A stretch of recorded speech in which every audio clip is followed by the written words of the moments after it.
সব রহস্যেরই কি ব্যাখ্যা হয়? হয় না বোধহয়।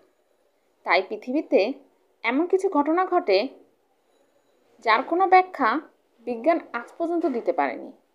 ফলে শুধু রহস্যে আবৃত হয়েই থেকে গিয়েছে সেই সব ঘটনা। হ্যালো ভিউয়ার্স, আসসালামু আলাইকুম।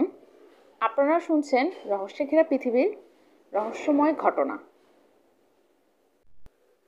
দেখে মনে হতে পারে এটি একটি সাধারণ ছবি, কিন্তু না, ভালো করে দেখলে চোখে পড়তে পারে অদ্ভুত ও অস্বাভাবিক কিছু বিষয়। কি তা? 1941 সালে কানাডার গোল্ড ব্রিজ থেকে একটি ছবি তোলা হয়। সেই ছবিতে আরও অনেকের সঙ্গে ছিলেন একজন ব্যক্তি, কিন্তু তিনি সকলের থেকেই আলাদা। বাকিদের পোশাকের সঙ্গে ওই ব্যক্তির পোশাকের কোনো মিলই নেই। মানে ওই ব্যক্তির পোশাক মোটেই 1941 সালের মতো নয়, বরং তার পোশাক অনেক বেশি এখনকার মতো। ব্যক্তিটির পরনে ছিল একটি চেন লাগানো হুডি টি শার্ট।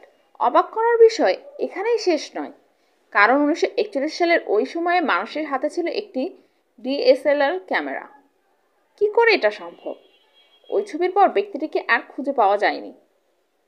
অমীমাংসিত রয়ে গেছে এই রহস্য।